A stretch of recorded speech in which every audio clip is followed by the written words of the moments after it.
Hi, this is Divine Favor. Today we will have Shalonda Treasure Williams. So get ready for a wonderful show.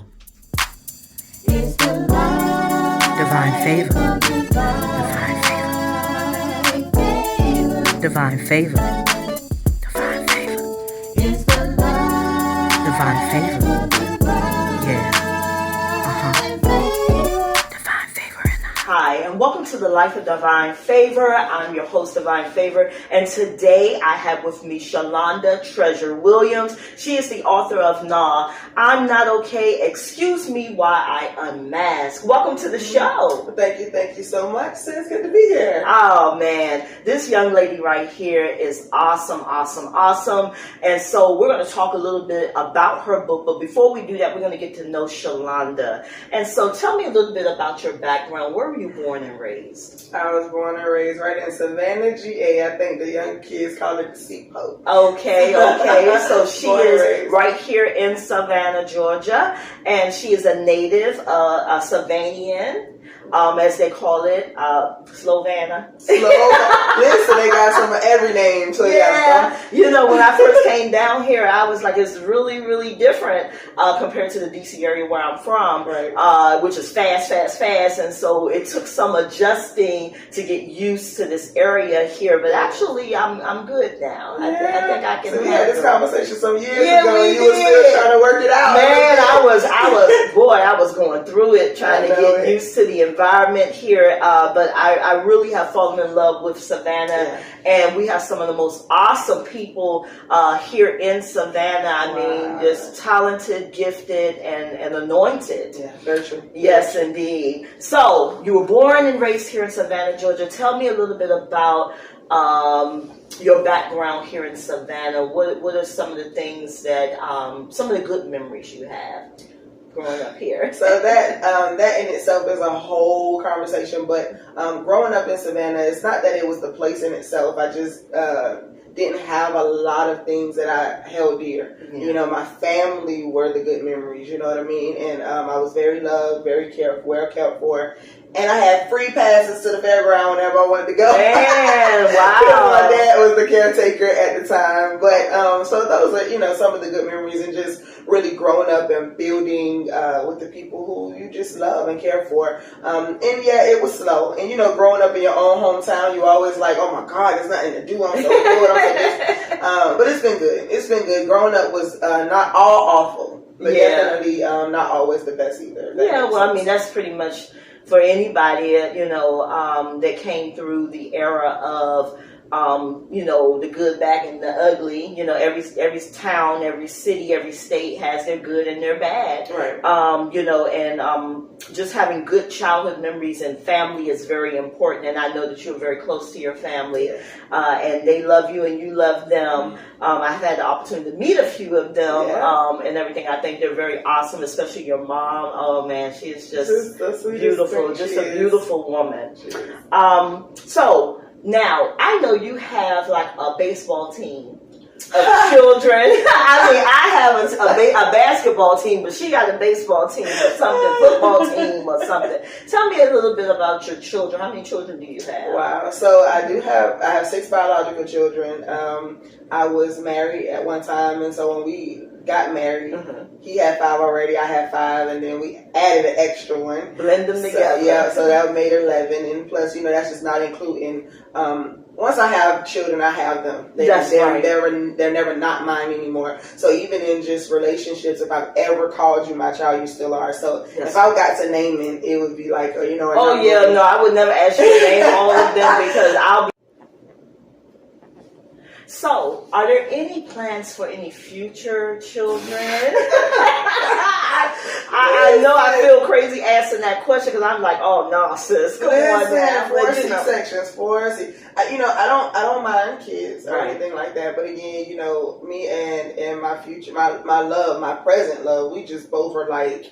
Because, you know, his oldest is 18, my oldest is about to be 19, and, you know, actually on both sides, my oldest bonus son is 19. Christian is 4. So, you know, starting over already. Yep. So starting over is kind of like, And then if I had to start over, I would literally have to be cut down the middle instead of across here because I've already had 4 C-sections. Have a whole cross on my belly or something. Well, Jesus, you know, me personally, like, I got more power to you, my sister. No. We There's don't no get the power way. of somebody else. I know that's right, because I know I'm AARP status, and I'm actually good. I'm good. I like the discounts, and I ain't trying to have no more. After Harmony came and flew away, you know, she was like, I'm out of here, you know, so I was like, no. And I know that my other half, he desires to have more. I don't know why. I think maybe he might be drunk. Maybe that's a part of the comedy acting song. That's all like he can't be, because our youngest is 17 and our oldest is 31. What? And you So want more? Right. Yeah. We have a blended family also, and so no.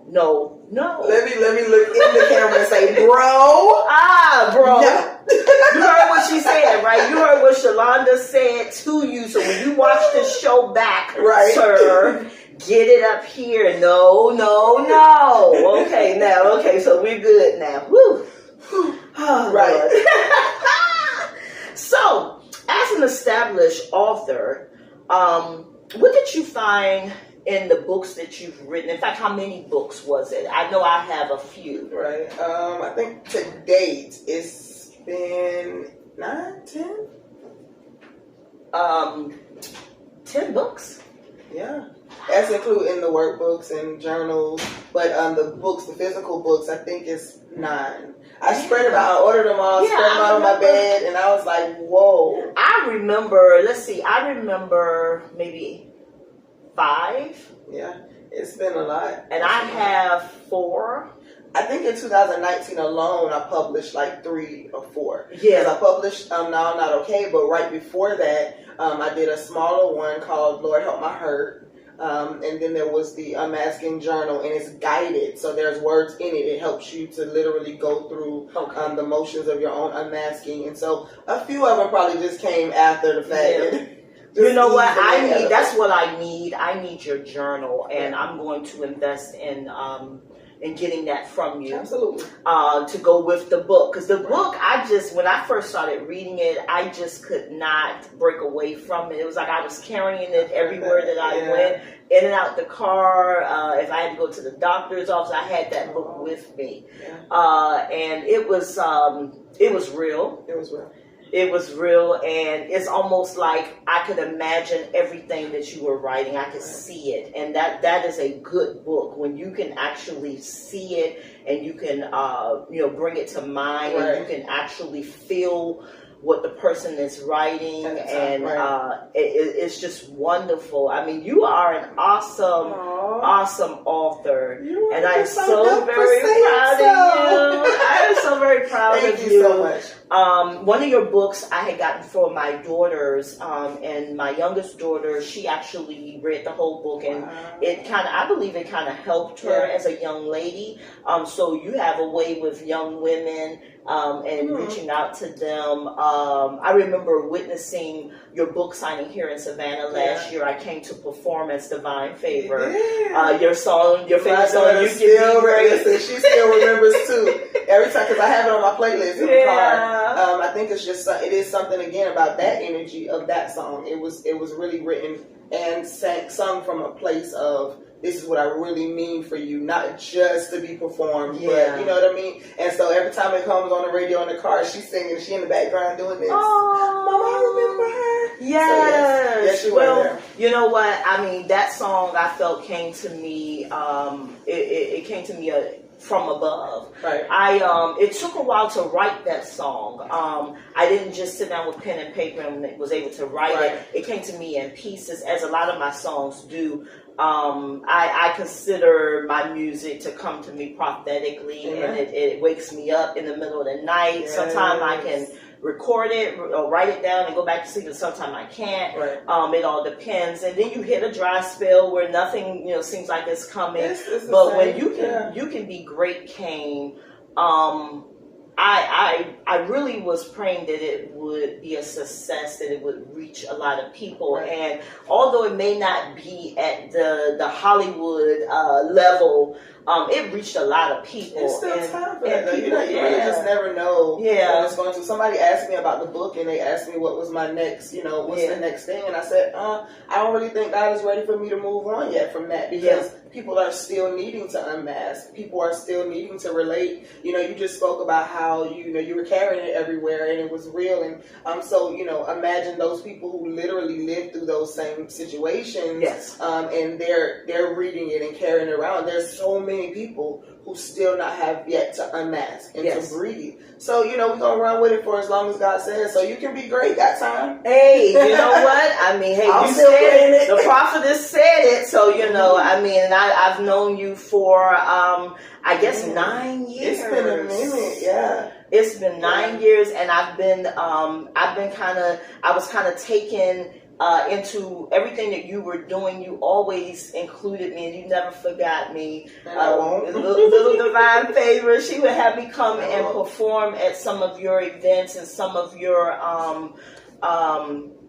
programs that you did, and I always was grateful for that, and I just want to tell you that on the air. I was always grateful to just be a part of something that I know is powerful, and you always gave a powerful testimony wherever you went. And so anyway, let me get you get emotional every time. I know, right? I gotta get it together.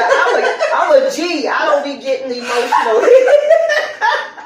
But you know what's funny? That's really the conversation we had. I remember. Like, I do not do this. I don't open up, especially for women. You're like, what are you doing? Man. Oh, man, yeah. I love it. I love you. And I'm just extremely excited, about everything that you have going on. And I will always call and support, because it's not just about, trying to find a name with a certain level of influence. Who's on board with what God is doing right now? You know what I mean? So for me to be connected and for us to be connected to each other, we've been grinding this thing out for a minute. Yes. Just being present whenever God says be present, and sometimes without any reward, as they would call it. We just been doing this thing. So for me to say, hey, since you ready to do this part or you ready to do that, I mean, it's an honor for me. It's an honor for me. It's an honor for me that you include me in those things. And I truly appreciate your presence. And you have always been a real down-to-earth type of person. You're reachable. You're touchable. And, sometimes when you get to a certain level, you those people become untouchable. You can't call them. It's difficult. I will say this, just to balance that, when you do get to a certain level, you really just, the demand of your time, the demand of your gift, is as God elevates, he causes us to get to this place. And some people are not trying to be untouchable. Sometimes you just don't have the time. We were talking about, I was talking about that when it came to some of my spiritual children, and a prophet friend of mine, he was on live with me the other night, and he said that it's time for the spiritual children I have now to begin to really grow and develop themselves, because there are more coming. You know what I mean? And so when you have 5, you can devote a certain amount of attention to 5, but when you get 100, you can't devote the same amount of time to 100 than you can 5. And so it really is just, when you go into these places, but when God has connected souls together, there'll always be that interconnection, whether we talk now, whether it's 6 months from now, and it is like that now. Where if we talk a year from now, I'm still your sister, you're still my sister, you're still divine favor, and not just divine favor, but you're still Kim. You know what I mean? And I'm still Shalonda, and I think that when your hearts are pure towards each other, it's just going to always be. As people grow, you see the real and true nature of their heart. And I just pray to always be the same. That's it. And you've always been the same. Let me move on with this interview. So, being an established artist with those books that you have written, what was the most difficult book for you to write? The most difficult book for me to write would have had, I could say it was this one, but it really wasn't. It was only one chapter out of this book that was difficult, because most of it was written from past perspective. Right. I wasn't okay at 6 years old. I wasn't okay when I was being bullied. I wasn't okay, when people were trying to judge me for just being a human being. I wasn't okay being a minister and being judged about being, a person, having your issues, your struggles, your strongholds. But God had me hold off to publish it. It was supposed to be released on my birthday, July 11th last year, right? Didn't know that 3 days later that my biological father would be dying on that day. Yeah. So I had to wait to put it out. I still did the pre-orders and all that, but I had to write that last chapter because now that means that all of my daddies are gone. It's three, the other two in 2016, and then him now. So I had to write that, and that was a very, very hard chapter to write. But in all, the hardest book to write was From Trash to Treasure. The testimony of hopelessness, homelessness, and deliverance. And I think the reason why it was so hard is because that was my first time really exposing or opening up about the truth of my sin. Yeah. Not that people didn't know I was sinful before. I mean, I lived in Savannah. I did most of my dirt. We all, you know what I mean? Yeah. They know my life story. I mean, and so it wasn't really that, but it was having to tell about the adultery at the time and how I went from adultery to homelessness. And many people would not see homelessness as deliverance, but it was my deliverance because I was so caught up and I was so in this zone, in this relationship, that had God not allowed me, I don't want to cry, but had he not allowed me to be separated, because literally he had money, we were all supposed to move in together, and 2 days before it was time to move out, the money was gone. And he had already made plans to be somewhere else and to live with somebody else. And so now I'm at this place of having to say, okay, listen, can I get someplace to go? So, calling Salvation Army. I had to go to the Homeless Authority. Calling Salvation Army. At the time I had 4 kids, 1 in my belly. They didn't have room for me and all my family. I had a huge family, right? Yeah. And so they literally had to make room in the entertainment room at the shelter for me and my kids to sleep on cots. And so having to go through the motions, most people would be like, oh no, girl, you was homeless. That's not deliverance. Y'all have no clue. When somebody tells you, oh, they can't come in. You know what I mean? It keeps you at bay. You can't come where I am. Had I moved from that place to a house, we would have just still been going back and forth, back and forth, back and forth. And so it was a hard book to write because it was exposing and it was still fresh. It was still raw. You know, I was still homeless when I wrote it. You know what I mean? So it's just like trying to go through the motions of, God, you still got me, but this hurts. Yeah. You know what I mean? And to have to explain to people that sometimes being delivered is so unconventional. Being delivered doesn't always look like, you the Jeffersons and you moving on up. Right. Sometimes that deliverance means you got to go down to the gutter, and in that gutter I'm going to keep you covered and I'm going to keep you safe. Amen. So that was probably the. So as we move on in this wonderful interview, it's almost like a reunion instead of an interview, huh? What was the easiest book for you to write? Or was there ever an easy book? Let me think. So I guess in hindsight, the hardest chapter to write was in this one. But it was the easiest. And I think it's because I already been delivered from so many things. And it's not the things that bother me anymore. Right. So when I write about, what happened at 6 years old, I don't write from a place of having to tell a story. You know what I mean? Right. I'm not trying to get attention. I don't care whether you accept it or not. I wrote it so that other people can see that you're not by yourself and you're not alone. When I wrote about being bullied, I'm not writing because I'm being bullied now. Right. I'm writing because I'm free. Right? Yes. Oh my God. I'm not writing about, dealing with the persecutions and stuff. I mean, it's still stuff like that happens. Right. But God is developing me to a place where those things don't move me like they would have. Right. I still get emotional now. So just imagine how it was back then when it's real fresh and new. And you got either the people that's trying to betray you because they just think they know your story. Right. They want what you got, but they don't really want what comes with this oil. Right? Exactly. They don't want that crushing. You feel me? But writing from the perspective of I'm free. How easy it's easy now because I'm not just thinking about Shalonda. Shalonda now has in her mind when somebody reads this book, they're gonna say, "Man, I'm not by myself. This is so amazing. I can make it through it." You're not writing from the perspective of woe is me. I would tell everybody it says no, I'm not okay. but it's basically saying I wasn't okay at the moment. When I wrote it in journal entries, right? I had the portrait at the beginning of each chapter, and then the chapters begin with dear God or dear whatever God was at that time for me, right? So dear God that everybody talks about, but I don't know if you exist right now, right? Right. And so that's how people think. And so when they read the topic, I mean, they read that line alone and they're like, yes! Mama talking about you, daddy talking about you, cousins talking about you, they singing about you everywhere, but when I needed you the most, I feel like you didn't show up for me.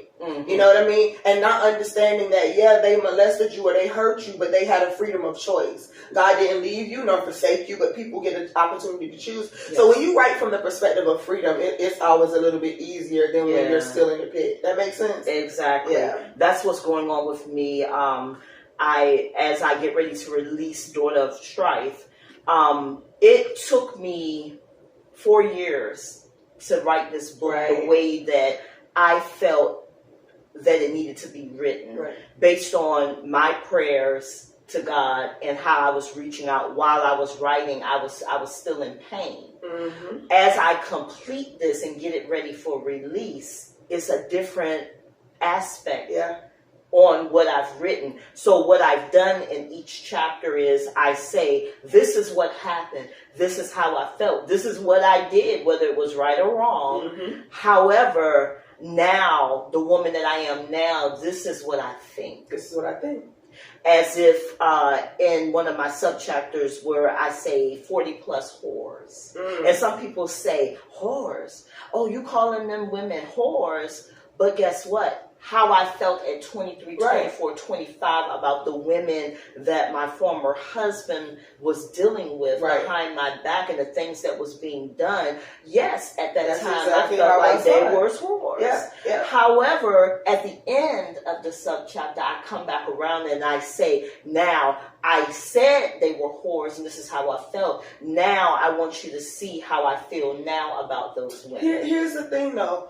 If we don't write truth, what are we supposed to write? Right. You know what I mean? If that's what you felt at the time, that's what you felt at the time. But God gave me a new, I have 3 different companies. And this last one, Kingdom Come Ministry Productions, is going to literally begin to tape short films and things like that, telling the whole truth. So yes, it's going to be Christian based, but just because we Christian don't mean one of those clips not going to have a profanity in it, or it's not going to talk, because this is what people really live through. That's right. So how am I going to censor your story and then sell it as truth? That's right. We can't do both. No. Am I going to give you the real? I mean, we can look at certain movies and plays and read books right now that seem real gutter. Right? That seems like it's like the worst of the worst. But when you read through it and you finally get to that place where you get to read about the victory. Yeah. Is that not what this is all about? Exactly. We overcome by the blood of the Lamb and the word of our testimony. Not the fake word of our testimony,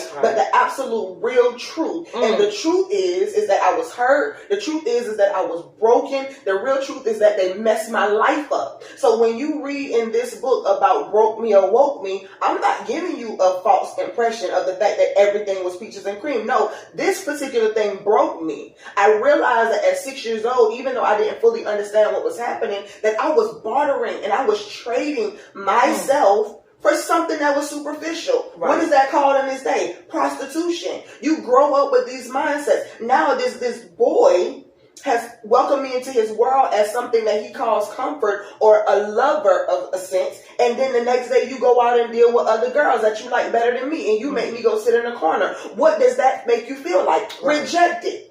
Right? Is this not real truth? So are we going to pretend like we're not living this thing out? How is salvation even attractive if we're not showing that there's something I had to be saved from and rescued from? Well, Jesus, my God, that's what I'm talking about. Yeah. And a lot of people, what I'm getting now is before the book is even released, I'm getting backlash, and I'm gonna tell you why. It's not from strangers. It's not from people who have met me as divine favor. It's family that has a problem with me writing this book. They're nervous. They're upset. They're worried that something's going to come, sweep it under the rug, because I came from a generation, and you probably did too, where what goes on in this house stays in this house. Well, what goes on in this house doesn't need to stay in So sometimes, what's done in the dark will come to the light. Right. And when they used to tell us, the old school things to sweep it under the rug, basically, and you keep quiet and everything is hush hush. Yeah, what You goes really on in do. this house stays in this house. Right, but you really do need to reach out and get the help that you need, because that's why a lot of us have suffered so much, and some people don't know how to direct that pain, right? And they don't know how to direct the things that happen. I think they were just kind of ignorant to how to do it without exposing everything. Because again, even in your own family, there's things that is within you and your family. It's not for the rest of the world to know. But I think the older people didn't know how to balance the both. Right. Like, how do I get you help without the whole world knowing our business? Because people messy. Yeah. That's why what goes on in our house stays in our house, because people messy. Yes. But you got to find a way to balance things. You know what I mean? Okay, you're hurt. Okay, you've been hurt. Okay, we still got some things we need to work through and not be broken, right? Mm-hmm. But does everybody need to know? No, but that counselor need to know, or that particular. I would say pastor need to know, but that's why some of them got hard in the first place. Yeah, I know. I mean, you want to be able to trust your spiritual leader, but sometimes in some things, especially back in the day, pastors are different from the modern day pastors now. They're more, I think, understanding now. In a sense. For the most part, right? Yeah, more so than the old pastors. Our pastors, when we were growing up, they were old men. Yeah. You didn't have a young man usually for a pastor unless you kind of grew with that pastor, growing up. Right. So nevertheless, this has been one fantastic interview. Yeah. I've enjoyed it thus far, but we're going to try to get on to the end of this. So give us a quote from your new book that reaches out to you, that actually every time you read it, it does something for you. If I was to give you a quote per se, I don't know if it would be a quote per se, but I would give you the particular chapter that speaks to me the most. And it is when I said, "Dear God of the ungloved hands," right? In other words, the God that handles me whether I'm dirty or whether I'm clean. You don't wear gloves because it doesn't matter to you the state that I'm in. You love me anyway. That's right. Right? And in that chapter, I talk about how I got the name Treasure, and a friend of mine in prison, he's still in prison right now, for 25 years. But he wrote me a poem one time, and I think I asked him, why would you call me Treasure, or what name would you call me? And he said Treasure, and I said, why that name? And he said, because a treasure is still a treasure, even in the dirt. Right? It just doesn't know it. But when somebody finds it and picks it up and dusts it off, they put it in stores, they sell it for so much money because it's so valuable. But even when it was dirty, it was still that. And so when I wrote that particular chapter, it was just basically God confirmed through this friend that this is who you are, Shalonda. You know what I mean? Even if you don't know it today, even if you still feel dirty, and I have, you know what I mean? I felt dirty plenty of times. I felt like, oh my God, am I even worthy of this call? Am I worthy to talk to these people? And so, but you handle me, God. You don't feel like you gotta suit up. That's right. To handle me, ungloved hands. You don't care whether you get dirty. My God, that's powerful, right? Man, you love me so much that you can handle me without, making yourself or shielding your person from my stuff. Well, Jesus. Woo, God. Thank you, Lord, for being the God of the ungloved hands. Because people always try to put on something to handle you. Oh, I can take this part of you, but I can't take that part of you. We don't really know what unconditional love feels like. That's why when people come in contact with people like me, they're like, oh my God, this is too much. Let me back up.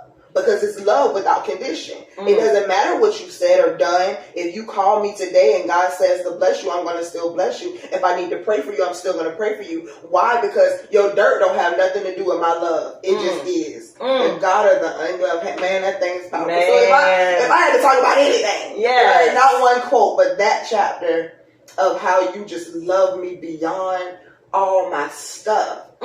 Even beneath the dirt, I was still a treasure, and you recognized it and made somebody else call it out. Ain't that? He loved you beyond your faults and saw your needs. Yes. Glory. Oh man, wow. She just took me to church.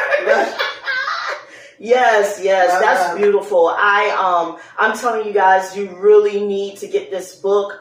It will be a link on the show for it. But I'm telling you, it is powerful, and you will see yourself within this book. I'm telling you, especially our women, but it could also help a man. Oh, also. Definitely, because they have so many stories untold. Yes, things that they went through some of the same experiences. You know how many men have been molested, and so it's different for them to tell these stories, because not only are they telling a story and they have to expose that I was molested, so I felt weak, I felt helpless, I was bullied. You know, what man wants to say that I was bullied by other people? Right. They feel self-conscious. They feel like, you know, I can't tell that. They're going to look at me as like I'm weak. It's so many things. Mental health. I talk about mental health in this book. Yes. I talk about promiscuity in this book. Yes. I talk about lesbian relationships in this book. I talk about all types of stuff. So we're talking about stories that people feel like, if I tell this, people are going to look at me differently. So men definitely could benefit from reading it. Yes. Okay, guys, you hear that? You know, it's time now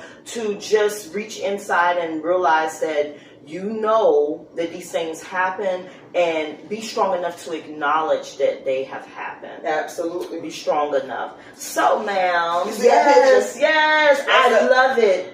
I love it. And I remember the story behind the picture. Yes, with your son. Mm-hmm. Took the picture, right? He did. Yes. He took the whole photo. He did the whole photo shoot. And you know, that picture reminds me of a school teacher. Yeah. That when you're not doing what you're And supposed to do and they pull them glasses down. I used to teach elementary school for 16 years. And so I used to sometimes pull my glasses down to the end of my nose, and I'm like, now you know. Now you already know. And so look, and the face go along with it. No. Because, you know, people say, well, how are you doing today? No, you know, I'm not okay. But sometimes you just want to twist your neck a little bit. You know what I mean? You want to be like, no. And don't forget the 3 W's. That's right. You know what I mean? Because I'm really not good. Yeah. This ain't a little problem. It's a big problem. And are you okay with that? Are you going to be able to love me even though I'm not good today and I'm not putting on airs? Right. And I don't have the mask on. And I'm not walking around pretending like everything is peaches and cream. Yes. Because when you pretend for so long, when those preachers started killing themselves at their desks, these are my colleagues in the gospel. Right. And I'm thinking, they can't tell anybody. Because then people are going to judge them for not being okay. But now that they're gone, people are judging them for not saying they was. Does that make sense? Right, it doesn't make sense. We put too much emphasis on men and women of the cloth as if they are some type of superhero. Right. They are human beings just like we are. Just like we are. They hurt. They have problems. They need prayer. They need deliverance.